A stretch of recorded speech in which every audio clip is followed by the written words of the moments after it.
আমি বলবো ভাগ্য ভালো যে আমি দেশে নাই গিয়া। আমি যদি দেশে থাকতাম 7টা পাথর নিক্ষেপ করতাম। গতকাল বাংলাদেশ ক্রিকেট টিম এয়ারপোর্ট থেকে বেরোনোর সময় তুপের মুখে পড়ছে। তুপের মুখে পড়তে বলতে গাড়িতে যখন এয়ারপোর্ট দিয়ে যখন বাংলাদেশ ক্রিকেট টিম প্লেয়াররা বাইর হয় তখন আর কি দর্শকরা বুয়া বুয়া স্লোগান দিচ্ছে, এর চেয়ে বেশি কিছু করে নাই। তার পরিপ্রেক্ষিতে ওয়ার্ল্ড ক্রিকেটের top order number top batsman Prince Naim Sheikh দেড় পৃষ্ঠার একটা ইতিহাস লেখছে, যেখানে তার দুঃখ প্রকাশ করছে। আমি বলবো ভাগ্য ভালো যে আমি দেশে নেই গিয়া। আমি যদি দেশে থাকতাম, সৌদি আরব হজ করার সময় মানুষ যেভাবে পাথর নিক্ষেপ করে ঠিক সেভাবে আমি গনে গনে 7টা পাথর নিক্ষেপ করতাম বাংলাদেশের প্লেয়ারদেরকে উদ্দেশ্য করে। তারপর আমার যা ইচ্ছে তাই হইতো, তাতে কোনো দুঃখ নাই।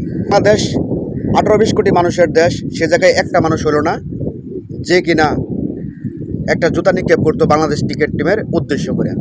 কেউ হইল না।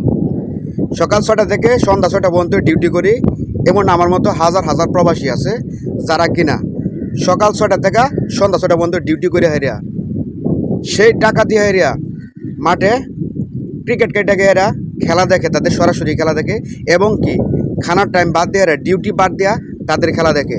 আর আমি সেই টাকা দিয়ে হারাই 6টা থেকে 6টা পর্যন্ত ডিউটি করে সেই টাকা থেকে আমি বলছিলাম যে আমি যে বাংলাদেশ ক্রিকেট টিমে একটা জুতা নিক্ষেপ করতে পারবো তারে আমি 1000 দিরহাম পুরস্কৃত ঘোষণা করলাম। দুর্ভাগ্যবশত কেউ সে কাজটা করতে পারে নাই।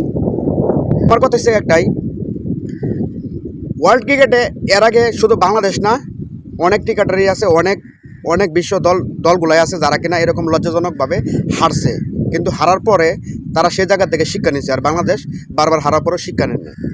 2015 ওয়ার্ল্ড কাপের আগে ইন্ডিয়া যখন বাংলাদেশ সিরিজ খেলতে আসে ঘরের মাটিতে, বাংলাদেশের ঘরের মাটিতে, তখন ইন্ডিয়া লাগাতারে তারা সিরিজ হেরে যায়। সিরিজ হারার পরে তাদের বাড়িতে যেরকম একটা হামলা হয়েছিল, সেই হামলা তো বাংলাদেশ ক্রিকেটের যারা আছে তাদের বাড়িতে বন্ধু ইতিহাসের মাঝে আছে।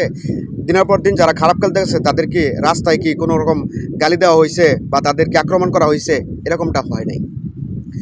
আমার সবচেয়ে বড় দুঃখ বিষয় একটাই হয়, যেহেতু বাংলাদেশের খেলা হয় অর্থাৎ যেহেতু ম্যাচ ডে, সে সকাল থেকে শুরু হয় ম্যাচ ডে, অর্থাৎ যেই ব্যাটে বাংলাদেশ ক্রিকেটরা বল আর ব্যাট খেলার কথা, সেই হাত দিয়ে হেরে বাংলাদেশ ক্রিকেট টিমরা সবচেয়ে বেশি অনলাইন ইউজ করে। হ্যাঁ, আমার কথা হয়েছে একটাই, প্রত্যেকটা মানুষের স্বাধীনতা আছে, স্বাধীনতা থাকার পথে সে তার নিজের লাইফটা সেভাবে ক্যারি করতে পারে। তারপরেও কিছু কিছু ক্ষেত্রে সবাই সবটা করতে পারে না, কারণ চিন্তা করতে হইব একটা পোস্টম্যানশিপ একটা মানুষের মন থাকতে হবে, এবং কি সে অ্যাথলেট। আমি আর আপনি চাইলে রাস্তায় বেরোয় যেতে পারাম, যখন ইচ্ছে তখন বেরোতে পারেন, আমাদের নিরাপত্তার কোনো প্রয়োজন নেই।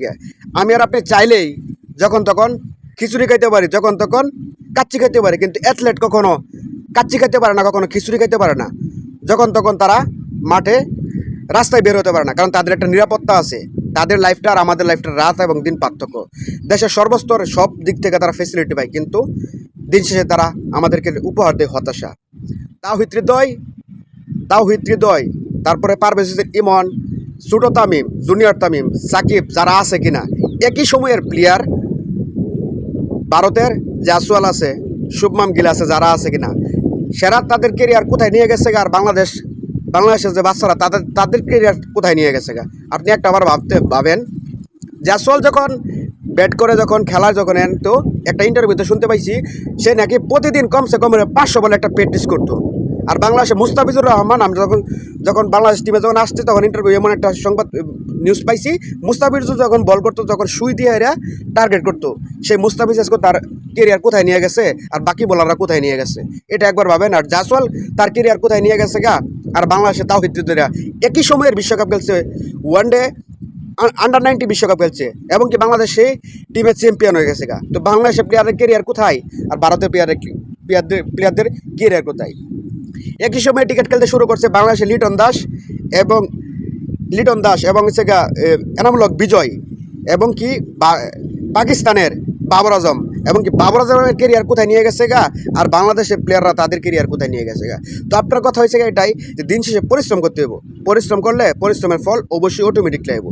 তো বাংলাদেশ যে এত লম্বা লম্বা স্ট্যাটাস দেয়, আপনি দেখেন তো বিশ্বে কোন দেশের অ্যাথলেট যারা আছে, যারা পোস্টম্যানশিপ, যারা প্লেয়ার ক্রিকেট খেলার মধ্যে দেখেন বাংলাদেশ